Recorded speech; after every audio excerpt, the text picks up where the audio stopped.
I am who my Father named me. And I'm going to be reading from Genesis chapter 35, verses 16 through 18. And as it is customary in our house, if you're able, please stand for the reading of the word.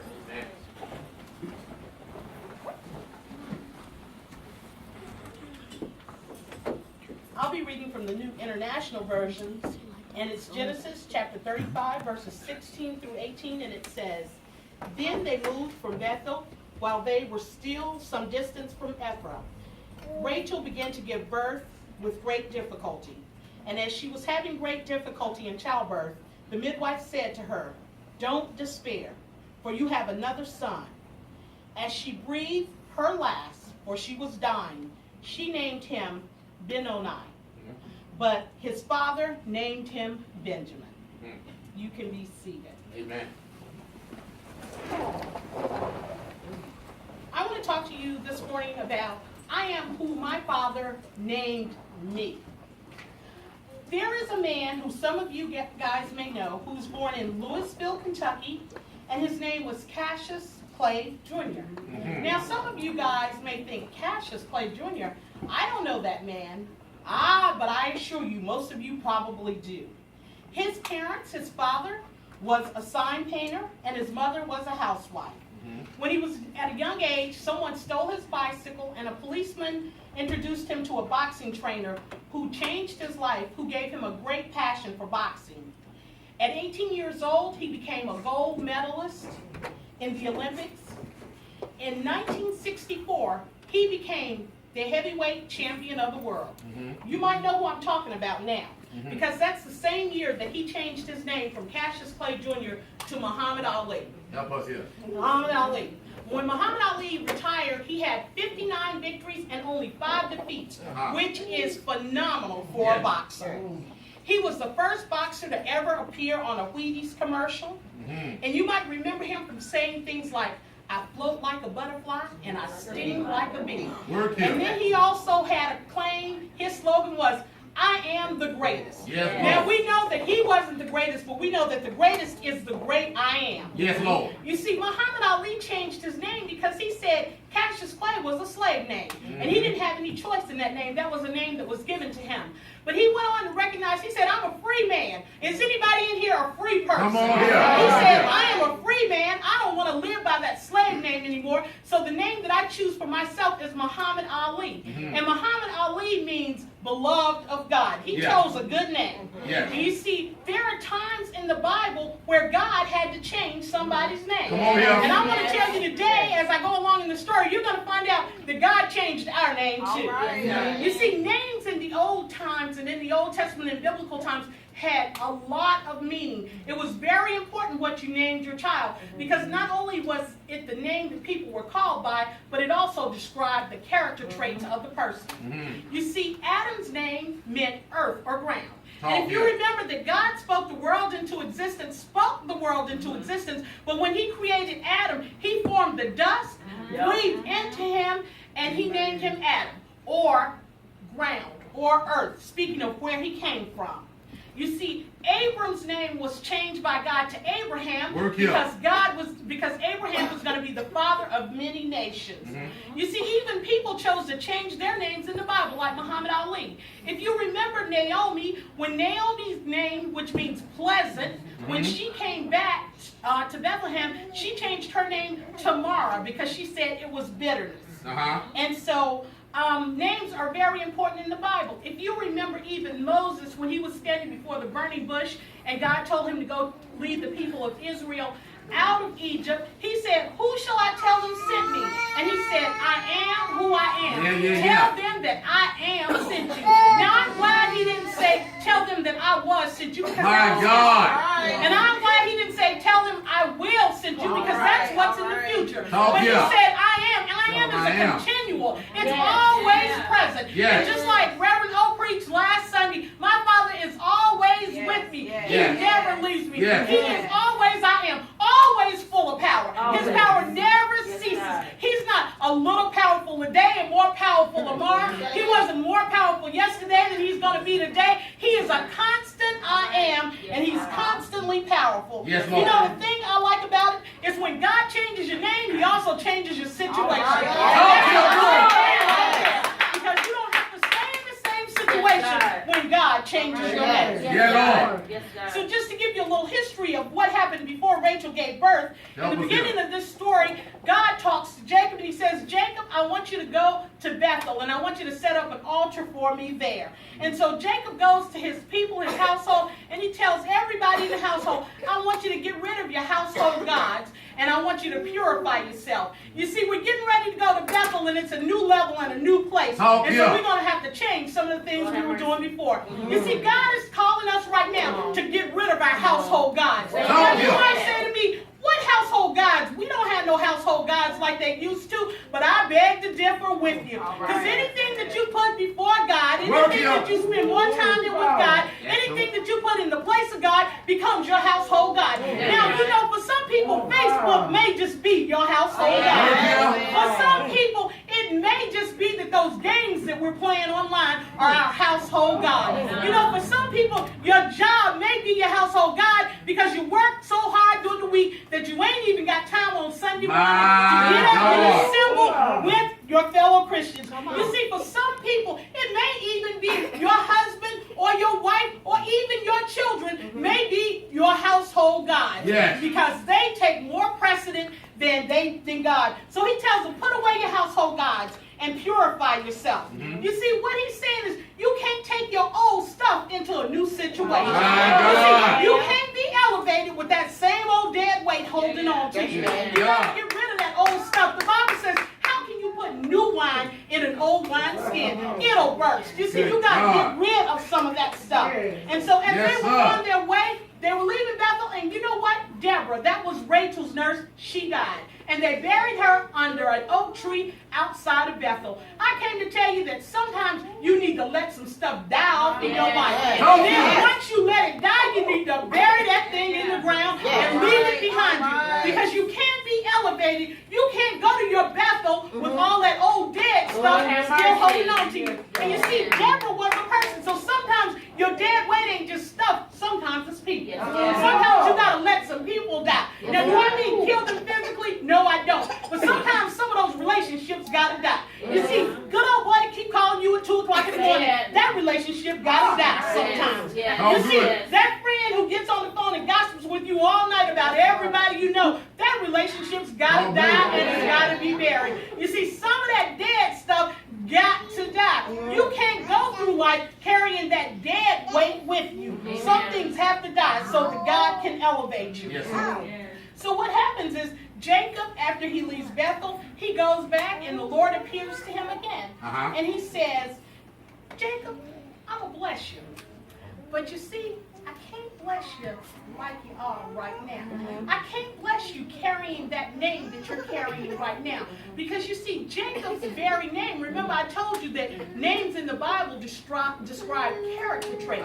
And Jacob's very name, the name Jacob means he who grasps the heel. If you remember anything about the story about Jacob, Jacob is a twin. He's got a twin brother, Esau. And you see, Rebecca, who prayed for a baby, said that these babies are fighting and battling in my very womb. They were fighting in her womb. She was like, what is this that I'm getting ready to give birth to? That is fighting in my womb. Now, I don't know, you men have never experienced it, but some of you women have been pregnant and you felt those babies moving and turning. But can you imagine babies battling in your very womb? And so when Esau was born first, Jacob grasped his heel. You see, he was trying to take over right then. Trying to get his position right then. And so his name means he who grasps his heel.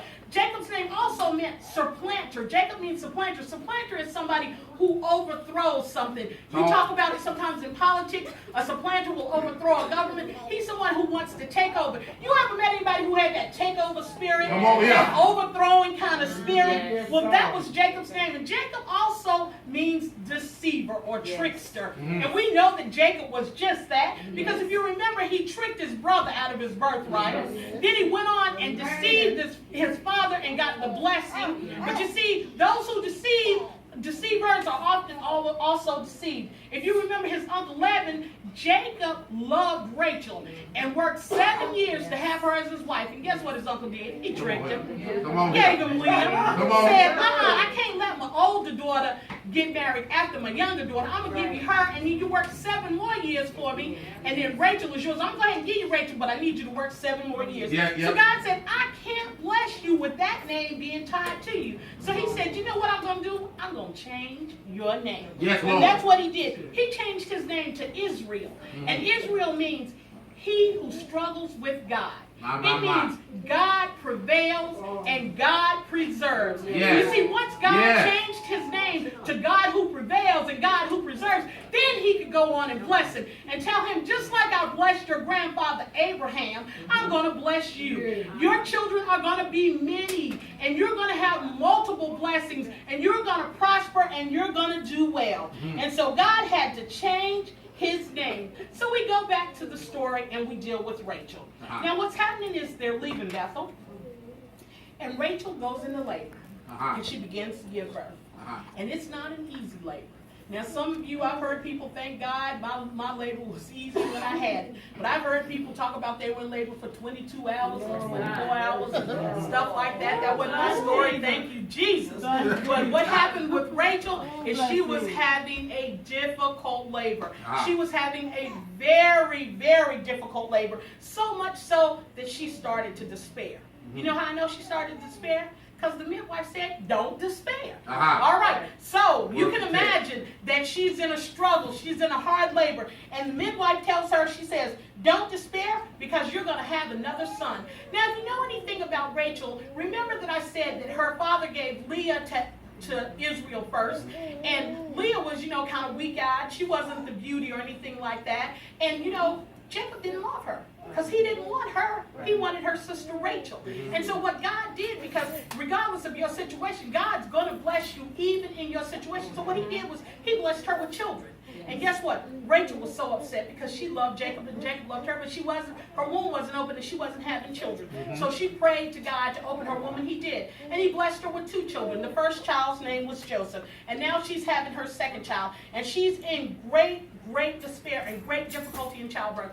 I want you to know that some of your best blessings, some of your most important blessings are going to come through great difficulty. They're not going to be easy to birth. You're going to have to cry sometimes to birth some of your greatest blessings. You're going to feel lonely and all by yourself sometimes while you're trying to birth some of your greatest blessings. But you know what? It's worth it. It's worth the struggle. It's worth the turmoil. And so she said, don't despair. You're going to have another son. And what happened is, right as she was giving birth to her son, she breathed her life. She was dying. She died giving birth to this baby. And as she was dying, she named the baby, and she named him Benoni, which means son of my sorrow, or son of my suffering. And you know what? We need to be sure that we don't let our situation name us.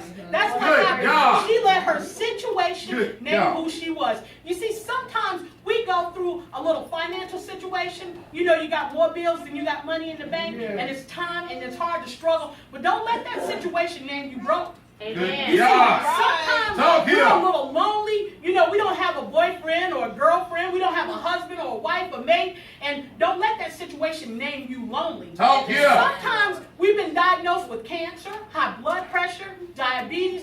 Don't let that situation name you sick. Sometimes we are in between homes. We've been given an eviction notice. We don't know where we're going to go. Don't let that situation name you homeless. All right. Sometimes when we're in school, we're not A/B students. Sometimes we see these students and we're struggling just to get that. Don't you let that situation name you stupid or dumb. Don't you let that situation hold you back and tell you what you can't do. Because I tell you, we serve an awesome God. It don't matter what the grades look like on the paper. Some people just don't test well. And then sometimes you're just not mature enough when you're in high school to get it together. But sometimes it takes going to college for you to pull it all together. So regardless of what people have said to you, graduates, don't you be put down and don't you let them name you. You name yourself. You say, I am going to graduate. I am going to be a college student. I am going to be an entrepreneur. I am going to the military. I am going to make something of my life because my word tells me that through Christ, I can do all things. Don't let your situation name you. Just because you don't have the car you want, you didn't get the scholarship you wanted, You don't have the woman you want. Don't let your situation call you a failure because you're an overcomer in the name of Jesus. Yes, don't let your situation name it. Good God. So when Israel realized that his son was born and his wife Rachel had named him Benoni, son of my suffering, he immediately changed his name to Benjamin. He said, oh no, the name Benjamin means the son of my right hand, or it means my strong son, or it means my favorite son. He wasn't going to let his son go through life called the son of my sorrow. My God. You know how people would have treated him? My God. The son of my suffering? Wouldn't nobody want to have nothing to do with him? You want to be associated with sorrow and suffering? No, he changed his name and he said, you're the son of my right hand. You're my favorite son. You're my strong son. I'm so glad this morning that when the world tried to make me a loser, and when the world tried to say I was a failure, the world tried to say my name was you ain't going to be nothing, the world tried to say my name is you ain't going to do nothing, I'm so glad that my father changed my name. Yes, see, when I was born, my mother named me Jodi. But my father looked at me when I was reborn, and I dedicated my life to him, and he changed my name. And you know one thing about it? Didn't nobody, when you think about the 12 tribes of Israel, who remembers Benoni? Most of y'all probably didn't even know that was his name. All you know is Benjamin. Because when his father changed his name, you forgot what his mother named him. And when our father changes our name, people are going to forget what we used to be. You see, they used to call me drunk, but now they call me a child of the Most High. You see, they used to call me a hooker, but now they call me a king's kid. You see, they used to call me a loser, but now they call me a winner. You see, I'm glad that my father named me. You know what my father named me and what your father named you. If you claim that God is your father, he named you a child of God. He named you a friend of Jesus. He named you justified and redeemed. He named you an heir with Christ. He named you a friend of God. He named you a new creature. He named you complete in Christ. He named you chosen of God. He named you holy and beloved. He named you the light of the world. He named you greatly loved. He named you more than a conqueror. He named you the head and not the tail.